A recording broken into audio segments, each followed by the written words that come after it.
In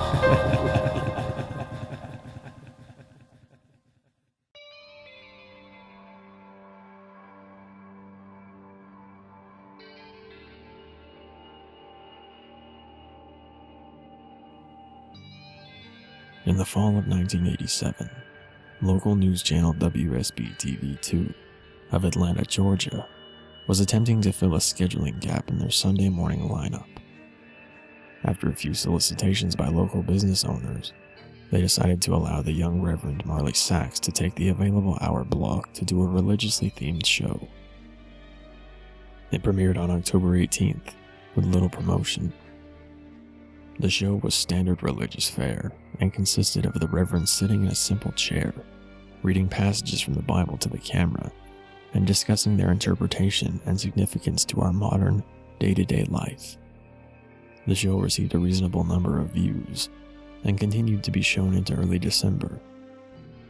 It was then that the studio began to receive extremely strange complaints from viewers of Words of Light with the Reverend Marley Sachs. The calls were from women, and women only, who vaguely referred to uncomfortable feelings they had at very specific intervals during the program. They described feelings of nausea, back pain, dizziness, and blurred vision. These callers, for no discernible reason, were convinced that it was the viewing of this program that was causing these symptoms. It was later determined after 3 weeks of complaints that these feelings were happening at roughly 12-minute intervals during the course of the program. The small studio staff checked all recording equipment, both audio and video, and found nothing faulty. When the Reverend was made aware of these incidents, he merely shrugged and stated, cryptically, that some can't handle the voice of God. The head of the studio, at a loss to explain the cause of these complaints, decided to continue running the program. By February, viewership had dropped sharply and it was decided to pull the plug on the show. The studio had figured it would be more prudent to spend as much time as possible on the news story that had 2 other local news networks abuzz: the miscarriage epidemic. Starting sometime in November, the number of healthy pregnant women miscarrying in the Atlanta metropolitan area had reached over 300. The CDC could find no discernible cause for this terrifying occurrence. The Reverend took the show's cancellation with what could only be described as abject indifference. When informed, he made no protest, merely nodded, almost knowingly. He left the studio after the last episode was filmed without so much as a word, and dropped off the face of the earth. No one ever heard from him again, not his former congregation, or any member of the church.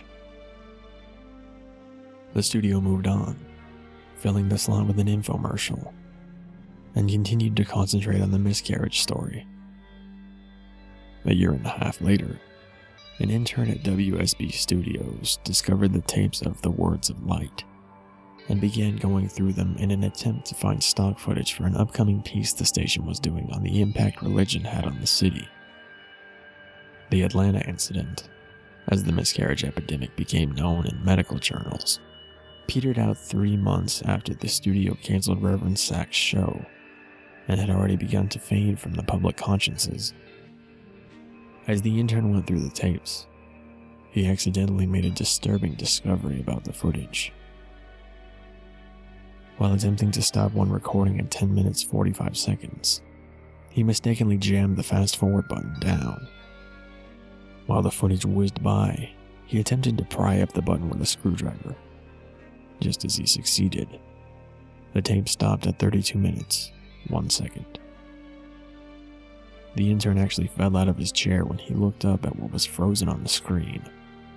The image of a badly decomposed, severed head filling up the entire frame. After he collected himself, he moved the film back a few frames, then forward, and realized that his mind was not playing tricks on him. He began going through the rest of the recording, and soon discovered that at exactly 12-minute intervals, the image would appear for one frame. Thinking it was some practical joke being played on the new guy, he presented it to one of the film technicians, ready to be mocked. The technician was just as puzzled as him. No one had touched the footage since the cancellation of the show. After the studio had closed for the night, the intern convinced the tech to help him go through all the tapes of the Words of Light. They discovered that every single episode had this same horrifying anomaly. They also realized that as the show progressed, the image had become more disgusting, as maggots began to eat away at the loose flesh, and pieces of hair and skin seemed to have fallen off, exponentially. The tech made clear to the intern that what they were seeing was technically impossible, since the film itself showed absolutely no signs of splicing. And he himself had been at every filming of the show, and knew of no time when this image could have been inserted into the frame. All of this was presented to the studio head, who, fearing some kind of backlash over allowing this to get on the air, ordered all the tapes destroyed.